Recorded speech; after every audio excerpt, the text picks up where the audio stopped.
We want to bring in an important discussion on these substantive issues. I'm joined by a Wall Street lawyer and the author of the book, Wall Street Wars, Richard Farley, who has taken a position against much of what Bernie Sanders stands for, and Dennis Kelleher, president of Better Markets, a nonpartisan and nonprofit group that promotes economic security, but is much more supportive of government regulation and what is often called liberal economics. I'll mention neither of you are formal surrogates for any particular candidate, but you have different views. Thanks for doing this conversation. Thanks for having me, Ari. Richard, I hope you don't mind me calling you a Wall Street lawyer. By all means, I think that's accurate. It's very accurate, and you look the part. What's wrong with democratic socialism? Well, again, I think you need to be careful on your definitions. Obviously, public libraries, I think we can all argue, is a good use of the government dollar. Question is where do you draw the lines, and what is going to be most effective in our system for the best good to the greatest number of people. When you look at the market troubles today, do you think that helps or hurts what Sanders wants to do? I think it's too early to tell. The election is in one day, right? And if you want to talk about the primaries, I think, frankly, the Democratic Party has made its choice, and it's going to be Joe Biden. We saw a report today from Axios, thinly sourced, that claimed among potential Treasury secretaries for Joe Biden would be J.P. Morgan Chase, big Wall Street Bank CEO Jamie Dimon. Well, Biden, I hope he's well. Obviously, Biden folks say it's too early to get into that, although that was floated. They sort of tamped it down. Is that a good choice? I think it would be. Now, he's had some health issues recently, so whether he would want to take on that job is for him to decide. But putting a banker in charge of the Treasury. I think that would be a very good choice. Yeah. Dennis? Well, I mean, look, let's face it. Hank Paulson, who was the CEO of Goldman Sachs, did such a fantastic job in the years before 2008. And I can't remember if there's a big event in September of 2008 that happened on his watch after years of massive deregulation and the misguided ideology that what was best for Wall Street was good for Main Street. And, of course, the 2008 crash was the worst crash since 1929, and it gave us the worst economy since the Great Depression. And, in fact, many of the bad ripple effects of that economy we're living with today and explain a lot to do with both Trump and Sanders in the debate we're having. What do you say to voters, and we've heard this from Democratic voters, self-described liberals, who say they are fearful of how much change democratic socialism would force on the economy or their lives? Well, you know, anybody who gets elected, it really needs three plans, A, B, and C. A is if you have supermajorities in the Congress and you win the White House. Plan B is if you have the White House and the opposition party has the Congress. And Plan C is if you have the White House, one party has the House, one party has the Senate. The truth is, if Bernie Sanders gets elected, democratic socialism is not sweeping the country, and like-minded people are not getting elected to take over the House and the Congress. And therefore, he's going to have to deal with a political reality of people who do not agree with him. They may be Republicans in the majority in one or both houses or not. But that's not going to change things. What he is focused on, a little bit. Let me bring in Richard, and then I'm going to get you guys going. Dennis is. I'll bring in Richard. Dennis is sort of making the argument that instead of good cop, bad cop, you have socialist cop and capitalist cop, and it's a little more liberal at the White House. What's wrong with that? I think you don't vote for someone on the basis of their policies not being enacted. I think you have to assume that they're going to fight tooth and nail to get their policies enacted. I would agree with him that the nation would be much better off if there was a check on Bernie Sanders. I think that's called Joe Biden. We don't have to worry about who controls the House and the Senate. But I would also go back to say I think we were pretty lucky in 2008 that we had Bernanke and Paulson and Geithner, because I think their handling of that, and frankly, that we had Barney Frank in the House and Chris Dodd in the Senate, because I think the way that crisis was handled in many ways was a textbook for how you handle a financial crisis. Well, and the biggest let me go to Dennis and then back to you. Dennis and then you.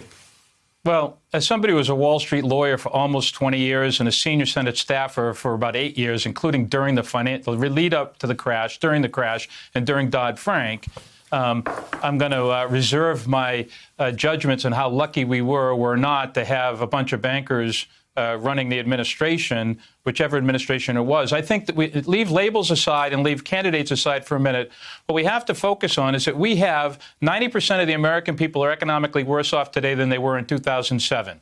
There are statistics all over the place that show that. We also have a financial system that's supposed to support the real economy, but what we have is a financial system that's largely a wealth extraction system for the few rather than a wealth creation system for the many. And I'm that's jumping where in. Joe Biden and Sanders Sanders have to focus. Well, the other piece I of don't this, disagree with the that. other piece I want to get you both on, of course, is the endless tax debate. A lot of Democrats feel that Republicans are constantly running on cutting taxes, whether they do it or not, or fairly or not. And Democrats seem to always be splitting the difference, except for this Democratic socialist, Bernie Sanders, who's been quite open about the fact that rich people's taxes are going to go up a lot and other people's taxes may go up a bit. Is that a good and sustainable economic policy argument, Dennis, and then Richard?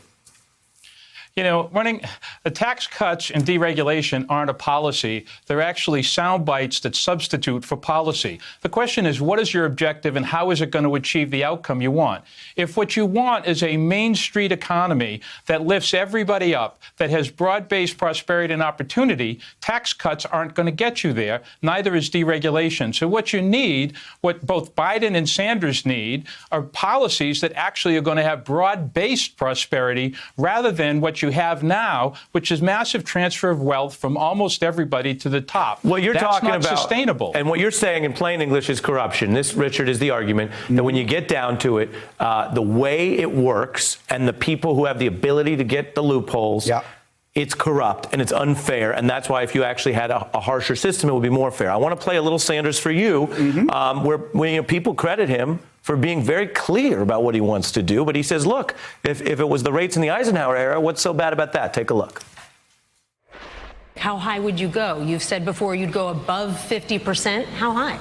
We haven't come up with an exact number yet, but it will not be as high as the number under Dwight D. Eisenhower, which was 90%. But it will be. I'm not that much of a socialist compared to Eisenhower. Well, look, the truth of the matter, Ari, is the rates were 90, but nobody paid it because you had a system ridden with loopholes, and every person out there went out and bought a LP interest in an oil well and got depletion allowances. If you look at the effective rate, what people actually paid, it was obviously much lower than that for the overwhelming majority of people. But let's put the tax issue off to one side and say, what is the government going to do to stimulate growth, create high-paying jobs, and get the sort of economy that Dennis and I both want?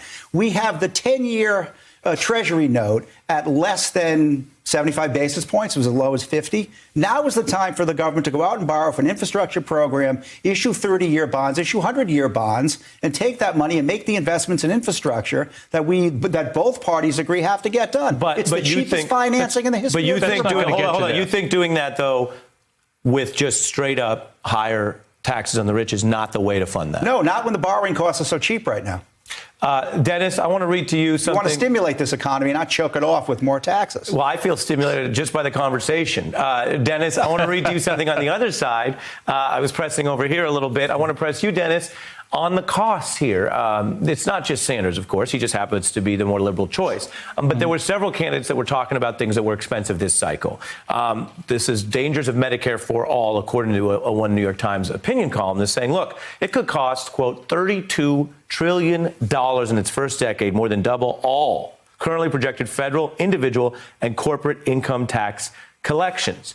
Bottom line, are voters looking at a plan in the Sanders side that is just not fundable, or is this just like the Iraq War and every other thing that comes along, which is the budget will follow what the priorities are? Well, let me first reiterate, I'm not here on behalf of Bernie Sanders. Better Markets doesn't endorse candidates. Sure, I said that. What we want are candidates to focus on the financial system and the economy and making it work for the vast majority of Americans. And so I think getting into a debate, which you can have about what Medicare for all costs and what it doesn't cost, is largely a sideshow. And one of the things I'd say, Well, let me Ari, press you on that, though. Is it a sideshow because you're saying 32T is affordable or not affordable? I think it's better to focus on another crazy leftist candidate that used to be in the race called Michael Bloomberg. Michael Bloomberg had plans to raise taxes very substantially. He had one of the most comprehensive financial reform, Wall Street reform plans of any candidate ever, 9 single-space pages. He probably knows what he's talking about a lot more than anybody else who's talking about these issues. He also had a pretty robust social policy plan. No matter who ends up in the White House, whether it's Biden or Sanders, they are going to have very broad-based plans targeted to helping the middle class. Worrying about tax cuts, as Richard does, is not going to be productive and not going to be helpful. What we need is an economy that actually, or a financial system that supports the real economy, and that needs a plan. Neither Biden, well, Sanders more than Biden, but Biden doesn't even have a plan that addresses Wall Street or financial reform. Mike Bloomberg had that. So Biden needs to catch up on the fundamentals for policies, because if he's elected, he needs to actually do something. And Richard said earlier, voters are entitled to know where these candidates stand. It's past time for Joe Biden to get a financial reform Wall Street plan out, at least as good as Mike Bloomberg. Now, as promised, I have to pivot a little bit to coronavirus, but I have time for a brief joke if you both have time.